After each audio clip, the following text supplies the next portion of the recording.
thought for the day. In life, we get what we work for, not what we wish for.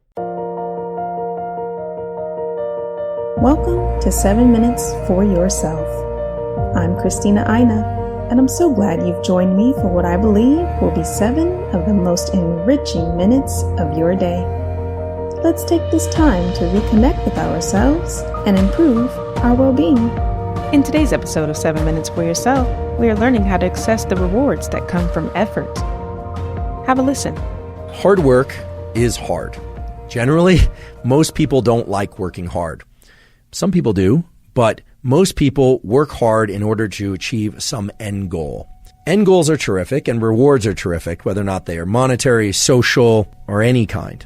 However, working hard at something for sake of a reward that comes afterward can make the hard work much more challenging and make us much less likely to lean into hard work in the future. There's a classic experiment done actually at Stanford many years ago in which children in nursery school and kindergarten drew pictures. And they drew pictures because they like to draw. The researchers took kids that like to draw and they started giving them a reward for drawing. The reward generally was a gold star or something that a young child would find rewarding. Then they stopped giving them the gold star. And what they found is the children had a much lower tendency to draw on their own. No reward. Now, remember, this was an activity that prior to receiving a reward, the children intrinsically enjoyed and selected to do. No one was telling them to draw.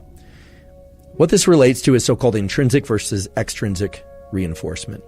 When we receive rewards, even if we give ourselves rewards for something, we tend to associate less pleasure with the actual activity itself that evoked the reward. If you get a peak in dopamine from a reward, it's going to lower your baseline, and the cognitive interpretation is that you didn't really do the activity because you enjoyed the activity, you did it for the reward.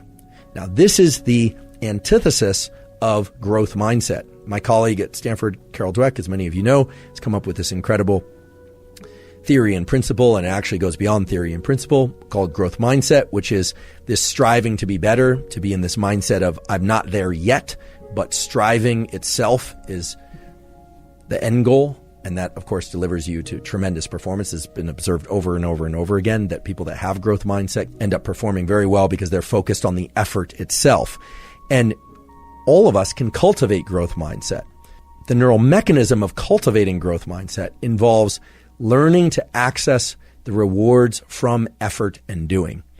And that's hard to do because you have to tell yourself, okay, this effort is great. This effort is pleasurable, even though you might actually be in a state of physical pain from the exercise. Or I can recall this from college, just feeling like I wanted to get up from my desk, but forcing myself to study, forcing myself.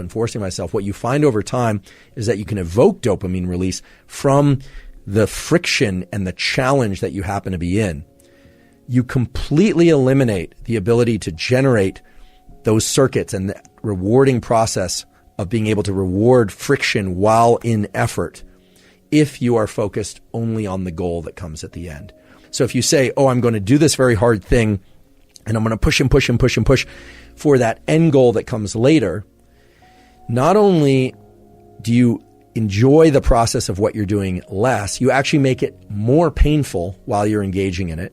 You make yourself less efficient at it because if you were able to access dopamine while in effort, dopamine has all these incredible properties of increasing the amount of energy in our body and in our mind, our ability to focus, but also you are undermining your ability to lean back into that activity the next time. The next time you need twice as much coffee and 3 times as much loud music and 4 times as much energy drink and the social connection just to get out the door in order to do the run or to study. So what's more beneficial is to attach the feeling of friction and effort to an internally generated reward system. You're not just pursuing the things that are innately pleasurable. So you can tell yourself the effort part is the good part. I know it's painful. I know this doesn't feel good, but I'm focused on this. I'm going to start to access the reward. You will find the rewards meaning the dopamine release inside of effort if you repeat this over and over again. And what's beautiful about it is that it starts to become reflexive for all types of effort. When we focus only on the trophy, only on the grade, only on the win as the reward, you undermine that entire process. So how do you do this?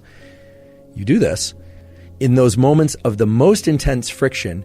You tell yourself, this is very painful, and because it's painful, it will evoke an increase in dopamine release later, meaning it will increase my baseline in dopamine.